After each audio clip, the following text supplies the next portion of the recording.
Charlotte Nguyen, bonjour. Bonjour. Vous êtes en charge des affaires sociales. Lorsque la Covid apparaît, que la pandémie démarre, que l'on est dans le premier confinement très dur, et puis ensuite dans le deuxième qui arrive un peu plus tard, j'imagine que finalement les activités habituelles en sont bousculées, notamment le service aux adhérents.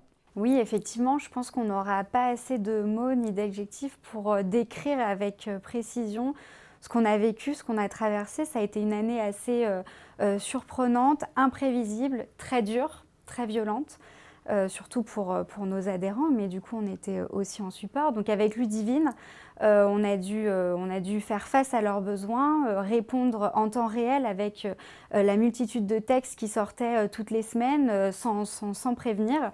Donc ça a été un travail de fond. Un travail d'accompagnement aussi, puisqu'ils ont dû faire face à l'arrêt, la reprise des chantiers, la mise en place, la mise en œuvre du chômage partiel. Et effectivement, je pense que c'est une année sans précédent qu'a vécu le service social, mais de manière plus générale le DLR bien sûr, mais là je rends compte du service social. Ça a été un service qui a été complètement dédié à la Covid-19, hein, puisqu'on dit là. Et puis également, on a continué des travaux qu'on mène d'habitude, comme le club RH qui s'est déroulé cette année, en fin d'année, en visio, et qui a plutôt bien marché. Ça, je dirais, c'est l'exceptionnel, c'est l'inattendu. Et puis à côté de ça, les affaires continuent, si je puis dire. Et donc parmi les affaires, il y a un premier grand dossier qui vous concerne, c'est le paritarisme. Exactement, le paritarisme, effectivement, le dialogue social continue. Et a dû s'adapter aussi. Donc il y a eu une très forte mobilisation des partenaires sociaux côté employeurs et côté salariés.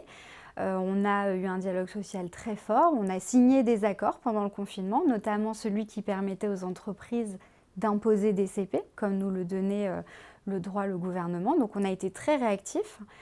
Le paritarisme, c'est aussi le pilotage de nos comptes santé avec Malakoff et prévoyance avec AG2R, et on a essayé d'être aussi là très réactif pour être en support des adhérents. On a mobilisé les réserves qui existaient chez AG2R pour financer une partie des arrêts garde d'enfants. Alors pas en intégralité, mais ça a quand même été un geste fort, je pense, de cette année qui a été fait.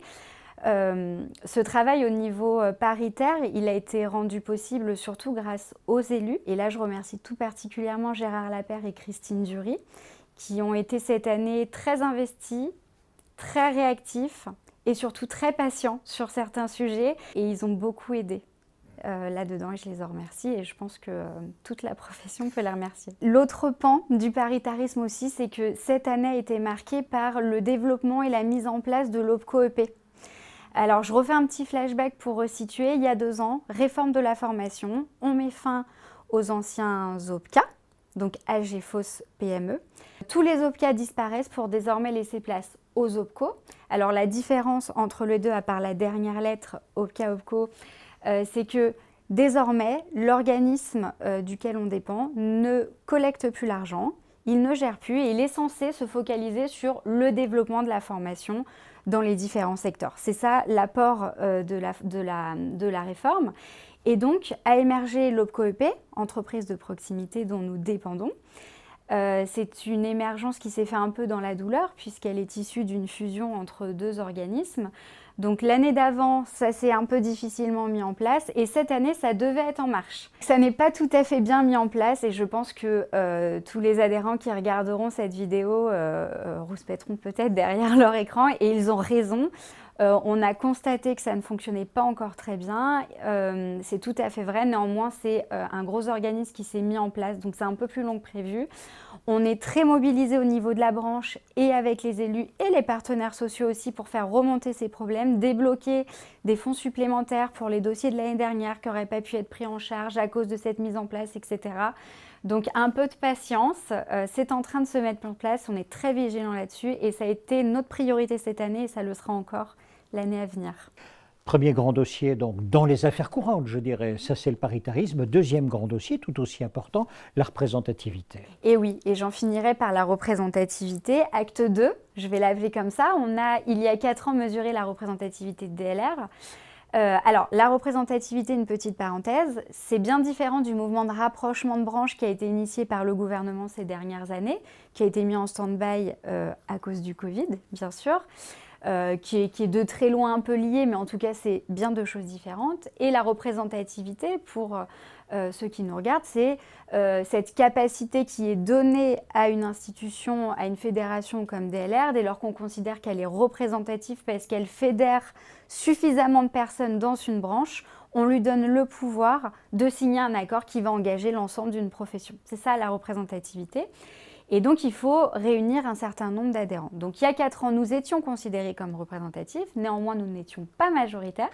C'est la petite différence. Et cette année, on a mené un très long travail de décompte, etc., à la fois du nombre d'entreprises et du nombre de salariés. C'est un travail de fond qui a été fait par Ludivine, un travail de fourmi. Pour faire un petit peu de suspense, nous devrions avoir bientôt les chiffres officiels et ces chiffres devraient s'être améliorés parce qu'on aura mieux rendu compte de la réalité par rapport à il y a 4 ans et puis eu égard aux divers secteurs qu'on a rassemblés aussi ces dernières années. Merci beaucoup pour l'ensemble de ce détail. Service aux adhérents, paritarisme et représentativité. Merci beaucoup, Charlotte. Merci Dans un instant, on ouvre le dossier QSE.